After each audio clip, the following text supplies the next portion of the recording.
RTL Matin, Vincent Parisot. Il est 7h15 et vous l'avez entendu, Johnny Hallyday est donc la personnalité de l'année 2009 pour les auditeurs d'RTL et les lecteurs du journal Le Parisien aujourd'hui en France.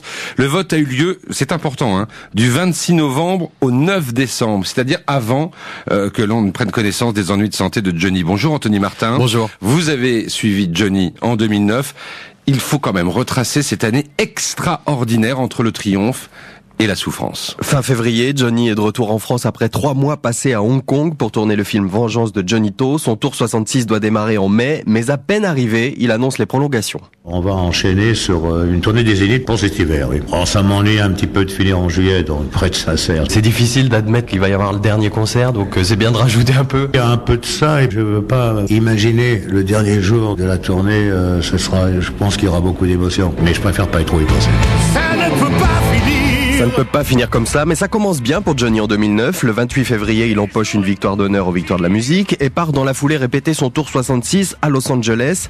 2 mois en famille avec Laetitia, Jade et Joy. Johnny se rend chaque après-midi au studio. J'y étais mi-avril. On était à 15 jours du coup d'envoi de sa tournée. Confidence de Laetitia. Johnny est comme avant chaque rendez-vous avec son public. Il a beaucoup de peur qui reviennent. Il passe beaucoup de nuits blanches en ce moment, donc moi avec. C'est une page difficile. Elle est très sensible, ma femme, vous savez. Mon amour. Oui, voilà. Excuse-moi, partenaire, de venir à toi. Et puis donc le 8 mai 2009, Johnny, jour J, lance son tour 66 au Zénith de Saint-Étienne. Près de 3 heures de show sans relâche. À la sortie de scène, Johnny, inquiet. Il va falloir que je le fasse tous les soirs. Il faut tenir les distances quand même. Il y a pas mal de chansons qui bastonnent. Il faut surtout pas avoir des moments de fatigue. Il faut y aller, quoi. Il faut y aller à fond. Il faut y aller à fond et Johnny ne va pas se ménager. Non, à partir du 8 mai, il entre en effet dans une spirale infernale. Entre 2 concerts, il prend son avion, direction le Festival de Cannes, 50 interviews en 24 heures.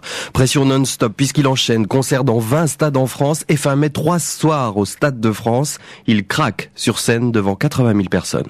J'aimerais vous dire que ces 50 années passées avec vous, je les oublierai jamais. Et qu'au plus profond de mon cœur, je vous aime. Voilà, c'est tout. Merci. Voilà, les larmes de Johnny. Ouais, et encore plus fort, le 14 juillet, c'est comme 10 stades de France en une soirée. 800 000 personnes applaudissent Johnny devant la Tour Eiffel pour son concert gratuit. Et fin juillet, alors qu'enfin il va pouvoir souffler, eh bien c'est le début des pépins, le début des ennuis de santé. Une lourde chute sur un yacht à Monaco réveille ses douleurs au dos et à la hanche. Le 3 août, le producteur de Johnny, Jean-Claude Camus, est sur notre antenne. Vous savez, Johnny il tire sur la ficelle beaucoup, il a fini très fatigué, et puis sa chute n'a rien arrangé. Après la mort de Jackson, les assureurs se sont réveillés, ils nous ont dit, si vous voulez qu'on vous assure pour cet hiver, nous voulons toute une série de check-up, je crois que ça dure 2 ou 3 jours. Résultat, une semaine d'hospitalisation à Paris pour l'opération d'un petit cancer du côlon. Le chanteur révèle l'information fin septembre, au moment où reprend son tour 66. 40 concerts programmés. Johnny tient le coup bien qu'il souffre terriblement du dos.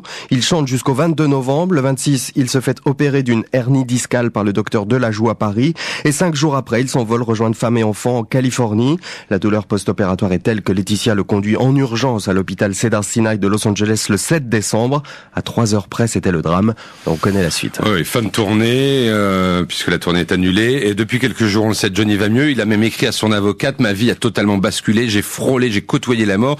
Dites-nous Anthony, quelles sont les dernières nouvelles? Eh bien Johnny retrouve peu à peu des forces, il peut notamment se lever, ses filles Jade et Joy lui ont rendu visite, il restera à l'hôpital jusqu'à début janvier, son ami Jean Reno va passer les fêtes avec lui. Une chose est sûre, Johnny ne veut pas en rester là, il faudra du temps mais il remontera sur scène. C'est ce que confirmait son producteur à Los Angeles au micro RTL de Xavier Yvon.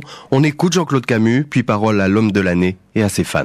Johnny est un rock, une méthode très forte, il sort par la petite porte de son métier. Il a demandé à son négrier du spectacle de lui organiser vite 5 stades de France et 5 Bercy. Je crois qu'il est bien reparti.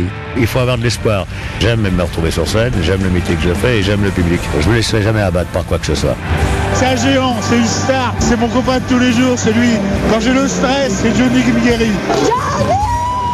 C'est un lion, c'est lui le lion au milieu de l'arène. On l'aime, hein. C'est le plus grand, c'est le meilleur. C'est le plus grand, en tout cas, il est la personnalité de l'année 2009 pour les lecteurs du Parisien aujourd'hui en France et les auditeurs d'RTL. Vous pouvez lui laisser un message à Johnny pour le féliciter. Vous allez sur le blog spécial qui a été mis en place pour lui sur rtl.fr.